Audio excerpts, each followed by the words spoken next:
సుసంపన్నం చేయాలని Guntur general hospital మా మిత్రుడే డాక్టర్ పొదిలి ప్రసాద్ గారిని 1996లోనే 5 కోట్ల రూపాయలు ఇచ్చాడు. ఈరోజు దాదాపు 200 కోట్ల రూపాయలు అనేక మంది పెద్దలు, దరివి ఉమ లాంటి వాళ్ళు, నాట్కో లాంటి వాళ్ళు, తులసి రామచంద్ర ప్రభు లాంటి వాళ్ళు దాదాపు 200 కోట్లు గుంటూరు జనరల్ హాస్పిటల్కి ఇచ్చారు. దగ్గరుండి కట్టించారు. మాతా శిశు సంక్షేమ కేంద్రం పెద్దగా 5 అంతస్తులు పూర్తయింది. సర్వీస్ సెంటర్ 5 అంతస్తులు పూర్తి కాబోతుంది. Podili Prasad super speciality block పూర్తయింది. క్యాన్సర్ హాస్పిటల్ పూర్తయింది. ఆ విధంగా ప్రభుత్వ రంగంలో నడుస్తూ ప్రైవేట్ వ్యక్తుల యొక్క మద్దతు తీసుకోవడం తప్పులేదు. కానీ ప్రైవేట్ రంగమే ఆ హాస్పిటల్ నడిపే పరిస్థితి తీసుకొస్తే మళ్ళా యూజర్ ఛార్జెస్ అని పెడతారు, లేకపోతే ఇంకా రకరకాలుగా వసూలు చేస్తారు, చాలా ఇబ్బందులు పెడతారు. ఇంకా అందులో అన్ని పనిచేస్తారు. రైట్ అండి. సుందరాం శర్మ గారి దగ్గరికి వెళ్తాం, టైం కూడా పూర్తిగా వస్తుంది. సుందరాం శర్మ గారు, సో అదండి పీడిఎఫ్ తన వైఖరి స్పష్టం చేసింది. పీడిఎఫ్కి మద్దతుగా జనచైతన్య వేదిక లక్ష్మణ్ రెడ్డి గారు కూడా వాళ్ళ రంగంలోకి దిగారు. వాళ్ళకి ఏంటంటే గ్రాడ్యుయేట్స్లో మంచి పట్టు ఉంది. పైగా వాళ్ళకి టీచర్స్ సంఘాలు యూటీఎఫ్ అని కూడా ఒకటి ఉంది, చాలా బలమైన సంఘం అది. సో అందరూ కలిసి గట్టిగా పోరాడుతున్నారు. వాళ్ళు ఏమీ తక్కువ పోరాట పటిమ ప్రదర్శించట్లేదు. ఓ పక్క రాజా గారు ఉన్నారు, మీరు శాండ్విచ్ అయిపోతారేమో మరి. ఇక్కడ మా మాస్టారు మాట్లాడిన దాంట్లో యూటీఎఫ్కి బలం ఉంది అంటే మొన్న జరిగినటువంటి ఉపాధ్యాయ ఎన్నికల్లో కల్పలతారెడ్డి గారు గెలిచారు. ఆయన ఓడిపోయారు. ఎవరైతే పీడిఎఫ్ యూటీఎఫ్ ఉపాధ్యాయులు అని చెప్తున్నారో ఆయన ఓడిపోయారు.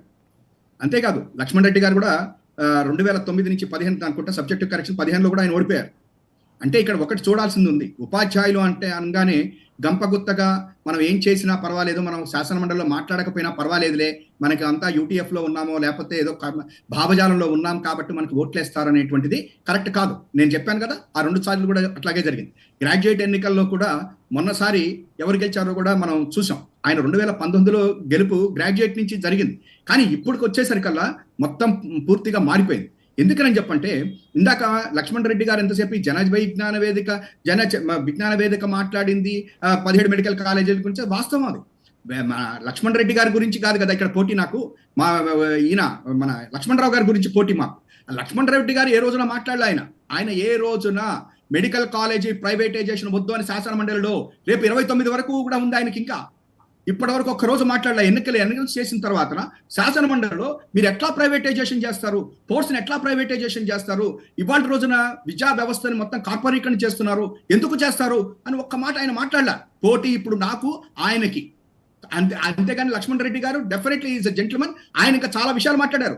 ఎన్నికల వ్యయం ఎంత అవుతోంది, దాని యొక్క భారం అంతా కూడా ఇవాళ రోజున ప్రజల ట్యాక్సుల మీద పడుతుందని కూడా మా లక్ష్మణ్ రెడ్డి గారు మాట్లాడారు. కానీ ఇవాళ మాత్రం నేను ఒకటే చెప్తున్నా, ప్రస్తుతం పోటీ ఆలపాటి రాజా గారి యొక్క తెలుగుదేశం పార్టీకో సుందర్ రామ్ శర్మకో కాదు. నేను ఇవాళ ఒకటే చెప్తున్నా, ఏ రాజకీయ పార్టీనో ఏ సంఘానికో నేను శత్రువుని కాదు, అపోజిషన్ కాదు. నా పోటీ ఈ వ్యవస్థలో మార్పులు తీసుకురావాలి, ఈ వ్యవస్థలో ఉన్నటువంటి లోపాలను సరిదిద్దాలి, ఈ చట్టంలో ఉన్నటువంటి లొసుగులు తీసేయాలి. కిందటి ప్రభుత్వం లేదా కేంద్ర ప్రభుత్వం 75,000 మెడికల్ సీట్లు ఇస్తుంటే ఈ ప్రభుత్వం దాని కంటిన్యూస్ ప్రాసెస్ కింద ముందుకు తీసుకెళ్లాలి తప్ప దాన్ని ఆపకూడదు అని చెప్పని చట్టబద్ధంగా అయినా సరే, చట్టం ద్వారా అయినా సరే, ఏదైనా సరే పోరాటాలు చేయాలి. కానీ ఎంతసేపటికి ప్రభుత్వానికి లెటర్లు రాస్తే కుదురుతుందా? కుదరదు. అటువంటి వాటికే నేను పోటీ చేస్తా ఉన్నా. చివరిగా నేను ఒక్కటి మాత్రం చెప్తా ఉన్నా, ఇవాళ ఉన్నటువంటి యూటీఎఫ్ లో ఉన్నటువంటి కమ్యూనిస్టు భావజాలం ఉన్నటువంటి మా ఉపాధ్యాయులు, వాళ్ళందరినీ మనం గౌరవిస్తాం. ఉపాధ్యాయులు అంటే వాళ్ళు యూటీఎఫ్ లేకపోతే భావజాలంతో సంబంధం లేదు. మనం ఉపాధ్యాయులు టీచరు అంటే గౌరవిస్తాం. వాళ్ళందరికీనే కాదు, గ్రాడ్యుయేట్స్కే కాదు, ప్రజలకు అందరికీ, మా 12 జిల్లాల్లో ఉన్నటువంటి వాళ్ళందరికీ నేను చెప్పదలుచుకుంది ఒకటి, ఈసారి ఎన్నికల్లో రియల్ స్వతంత్ర అభ్యర్థిగా ఉన్నటువంటి నన్ను గెలిపించండి. వెనకాల పొలిటికల్ పార్టీస్ ఉండి ఇండిపెండెంట్లని కాదు.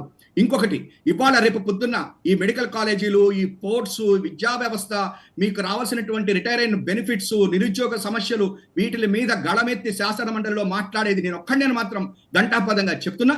ఇవాళ రోజున అందరూ కూడా కుల మతాలకు అతీతంగా ఆత్మ ప్రబోధానుసారం శ్రీ సుందర్ రామ్ శర్మ రియల్ ఇండిపెండెంట్ గెలిపించాలని చెప్పడం మాత్రమే మీ యొక్క 99 ఛానల్ ద్వారా నా యొక్క మా కృష్ణా జిల్లా. లక్ష్మణ్ రెడ్డి గారు ఫైనల్ గా ఒకటి చెప్పండి. అంటే ఈ సుందర్ రామ్ శర్మ గారి మాటలు బట్టి ఏంటంటే మీ వరకు మీ కమిట్మెంట్ని, మీ నిబద్ధతను ఆయన ఏం ప్రశ్నించట్లా. బట్ లక్ష్మణ్ రావు గారు పీడిఎఫ్ అభ్యర్థిగా ఉండి ఆయన ఇంకా టైం కూడా ఉంది. ఈ నిర్ణయం ప్రకటించినప్పుడు మండలిలో మాట్లాడాలి కదా, ప్రశ్నించాలి కదా అంటున్నారు. ఎందుకు ప్రశ్నించలేదు? ఏం మొహమాటాలు అడ్డొచ్చినాయి? నాకు తెలిసి లక్ష్మణరావు ప్రశ్నించకుండా మిగిలిపోయిన అంశాలు ఏమి ఉండవు. ఈ విషయం కూడా నేను కనుక్కుంటాను, వెరిఫై చేస్తాను. ఎందుకంటే ప్రతి విషయం మాట్లాడతాడు, ప్రతి తప్పుని చాలా బహిరంగంగా చెప్పగలిగిన శక్తి ఆయనకు ఉంది. అలా చేయటం వల్ల మాలాంటి వాళ్ళు సపోర్ట్ చేస్తున్న పరిస్థితి. దాదాపు 43 సంవత్సరాల నుంచి వారి కుటుంబం మా కుటుంబం కలిసి అనేక సామాజిక, ఆర్థిక, రాజకీయ విషయాల్లో పనిచేస్తూ వచ్చాం.